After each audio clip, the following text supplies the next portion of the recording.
Ocean gate की Titan submarine ने अपना सफर कनाडा के सेंट जॉन पोर्ट से शुरू किया।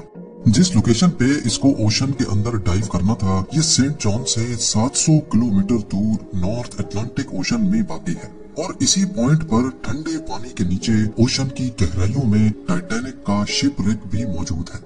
सैटरडे 17 जून 2023 को ये सफर शुरू किया गया और प्लान के मुताबिक अगले दिन संडे को सुबह 8 बजे टाइटन को पानी में उतारा जाना था।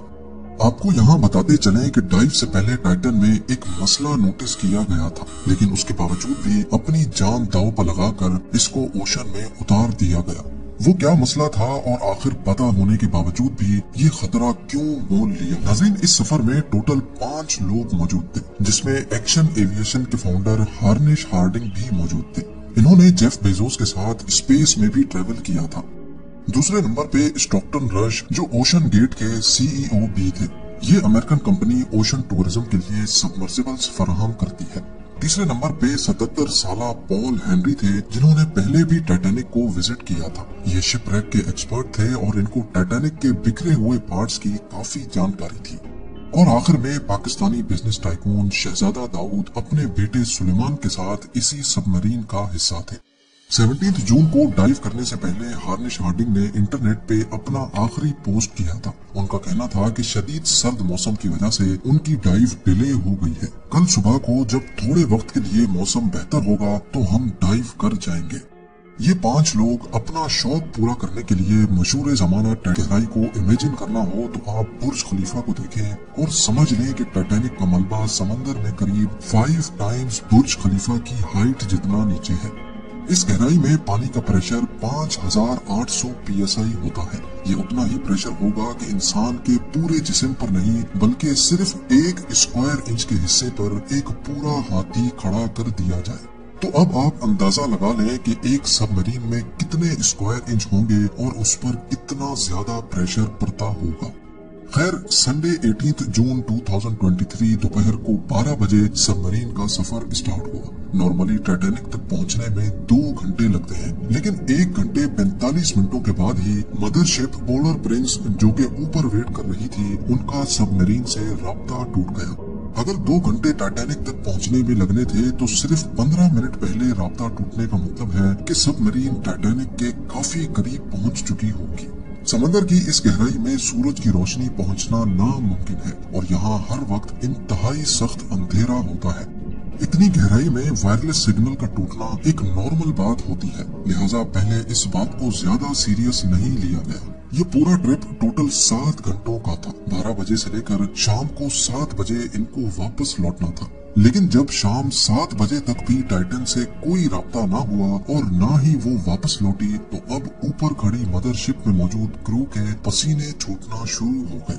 Canadian research vessel polar Prince ने टाइटन की तलाश शुरू कर दी। 9:40 पे उन्होंने US कोस्ट गार्ड से राब्ता करके मदद तलब की। अगले दिन मंडे को US और कैनेडियन शिप्स और प्लेन्स ने पूरे एरिया में एक प्रॉपर सर्च ऑपरेशन शुरू कर दिया। उन्होंने सिर्फ समंदर की सतह पर ही नहीं, बल्कि सोनार स्कैनिंग की मदद से पानी के अंदर भी अपनी तलाश जारी रखी। इस एरिया में जो कमर्शियल वेसल्स थी, उनको भी ऑर्डर दे दिया गया कि वो अपनी आंखें खुली रखें। अगले 2 दिनों तक ये तलाश जारी रही, लेकिन टाइटन का कोई अता पता ना चल सका। लेकिन फिर एक उम्मीद की किरण नजर आई। वेडनेसडे 21 जून को सुबह 6 बजे सर्च टीम को पानी की गहराइयों में से कुछ आवाजें सुनाई थी। ये आवाजें अंडर वाटर रेडार्स की मदद से सुनी गई थी। फौरन ROVs को आवाज की डायरेक्शन में भेजा गया, लेकिन इस बार भी टाइटन की कोई खबर ना मिली। अब टाइटन को हमेशा हमेशा के लिए खो देने का डर बढ़ता जा रहा था, क्योंकि सबमरीन में जितना ऑक्सीजन था वो सिर्फ 96 घंटे या फिर 4 दिनों तक का था, और इस वक्त तक 4 में से 3 दिन गुजर चुके थे। लेकिन US, कनाडा और फ्रांस की सर्च टीम्स ने हिम्मत नहीं हारी। थर्सडे 22 जून को दोपहर 12 बजे ROVs को टाइटैनिक के मलबे के पास भेजा गया।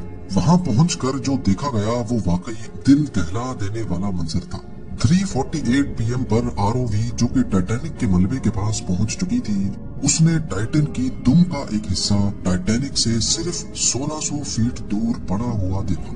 जो देखने गई थी टाइटैनिक के मलबे को, अब उसका मलबा ही पूरी दुनिया में हेडलाइंस बन गया। इसका सिर्फ एक ही मतलब है कि सबमरीन पानी का प्रेशर बर्दाश्त ना कर सकी और समंदर की गहराइयों में ही फट गई। इस खबर ने पूरी दुनिया में जैसे हलचल सी मचा दी। ओशन गेट की सेफ्टी पर कई सवाल खड़े किए जाने लगे।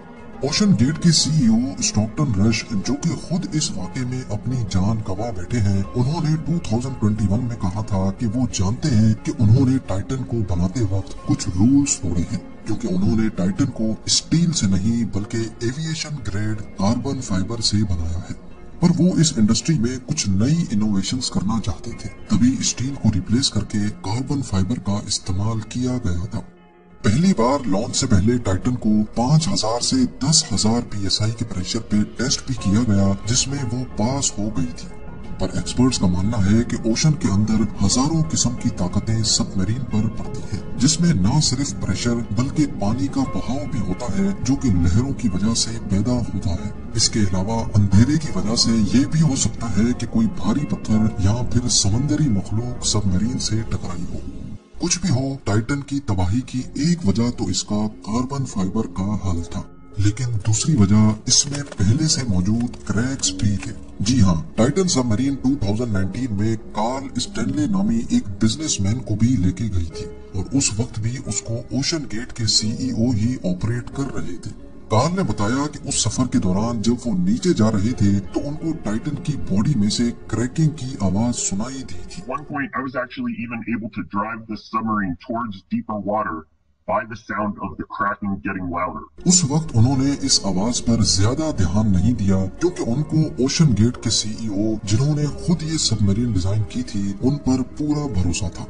लेकिन इस हादसे के बाद उन्होंने CNN को बताया कि शायद वो आवाज इस बात की वार्निंग थी कि टाइटन की बॉडी पानी का प्रेशर बर्दाश्त नहीं कर पा रही।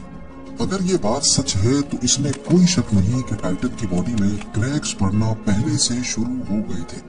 2018 में ओशन गेट के एक एग्जीक्यूटिव ने टाइटन की कार्बन फाइबर बॉडी के खिलाफ आवाज उठाई थी। उनका कहना था कि ये मसला सबमरीन के फटने से सिर्फ चंद मिली सेकेंड्स पहले पता पड़ेगा, और हकीकत में भी ऐसा ही हुआ। जिस गहराई में टाइटन फटी है, एक्सपर्ट्स का कहना है कि उसको फटने में सिर्फ 0.3 सेकेंड्स लगे होंगे।